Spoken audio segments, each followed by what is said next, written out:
Cześć wszystkim, mam na imię Maria. Wraz z rodziną przeprowadziliśmy się do Polski z Białorusi i w trakcie nauki języka polskiego zaczęłam oglądać polskie filmy i mam taki krótki list z ulubionych i najciekawszych dla mnie. Dzisiaj chciałabym powiedzieć o nich.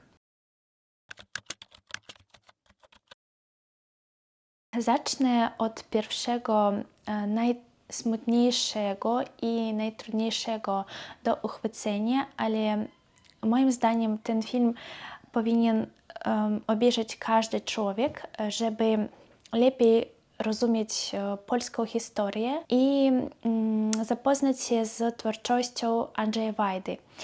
To jest Katyń. Oglądałam ten film rok temu, kiedy znałam język polski na poziomie A1, ale z większości wszystko rozumiałam. Oczywiście z tytułu jasno wynika, że film opowiada o zbrodni katyńskiej, zbrodni wojennej, masakrach obywateli polskich, schwytanych oficerów Wojska Polskiego, dokonanych wiosną 1940 roku na rozkaz NKWD. Bardzo wzruszająco pokazane w tym filmie są kobiety, które czekają na swoich mężów, wierzą w ich powrót.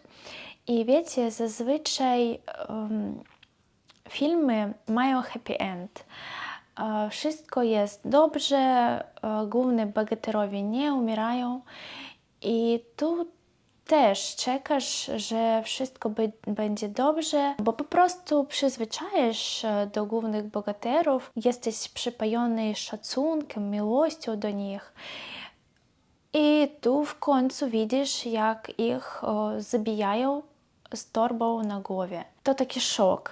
To niesamowita metoda reżysera Andrzeja Wajdy, żeby po obejrzeniu długo myśleć o tym, co widział i pamiętać o tych strasznych czasach. Nawiasem mówiąc, film był nakręcony, kiedy Andrzej Wajda miał 80 lat.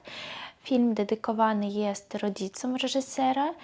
Jego ojciec, Jakub Wajda, zginął w Katyniu. Drugi film powstał na podstawie mojej ulubionej książki Henryka Sienkiewicza Quo Vadis. Film powstał w 2001 roku i moim zdaniem dobrze odzwierciedla treści książki, co nie jest zawsze tak.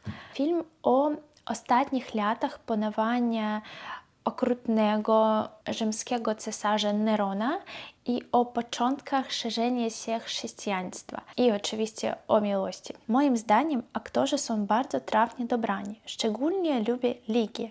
Wystarczy spojrzeć na tę niesamowicie piękną aktorkę Magdalenę Melcerz. Bardzo ciekawe było dla mnie obserwować duchowe przemiany Winicjusza.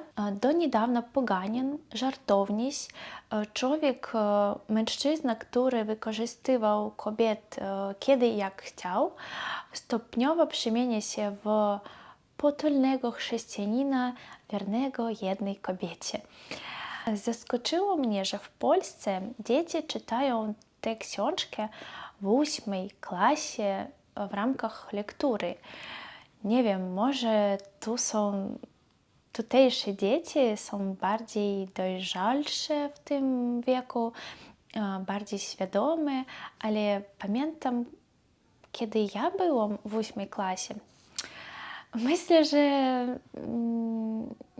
bym nie zrozumiała treści istoty tej książki. Także ta książka bardzo wyraźnie ukazuje na apostoła Piotra, jego pracę misyjną, trudności, cierpienie pierwszych chrześcijan. Jakże głęboka była wiara tych chrześcijan, które gotowi byli iść na pożarcie lwom, pozostając wierni Chrystusowi. Nie wiem, czy taka żywa wiara zachowała się wśród współczesnych chrześcijan. Jednym słowem, bardzo ciekawa, świetna książka i film. I ostatni na dzisiaj trzeci film. Kiedy byłam dzieckiem, ten film często pokazywali w telewizji, ale po rosyjsku. Ostatnio oglądałam go po polsku w oryginale i to jest Znachor. Temat medycyny jest dla mnie bardzo bliski, ponieważ też mam wykształcenie medyczne. O co chodzi w tym filmie?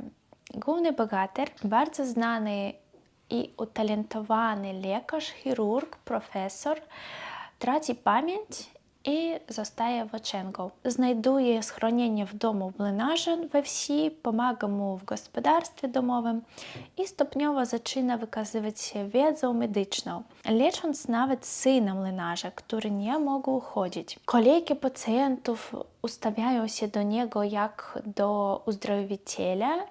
I oczywiście w tym filmie jest historia miłości między bogatym, pięknym młodzieńcem a biedną, piękną, młodą dziewczyną. Co mi się podoba w tym filmie? Główny bohater, jego szczerość, jego prawość, jego miłość i chęć pomocy każdemu pacjentowi, jego życzliwość, przyzwoitość. Myślę, że to nie tylko talent od Boga, a jeszcze wielka chrześcijańska miłość do innych ludzi. I to taki przykład dla wszystkich lekarzy, dla nas. No, na razie tak. Taki mam krótki list. Moi drodzy, wiem, że jesteście bardzo mądrymi i bystrymi. Bardzo proszę, napiszcie w komentarzach, co wy sądzicie o tych filmach i jakie wy macie ulubione filmy polskiego autorstwa, żeby my, obcokrajowcy, mogli lepiej poznać polską kulturę i historię. Bardzo dziękuję za oglądanie i do zobaczenia w nowych kolejnych odcinkach. Pa, pa!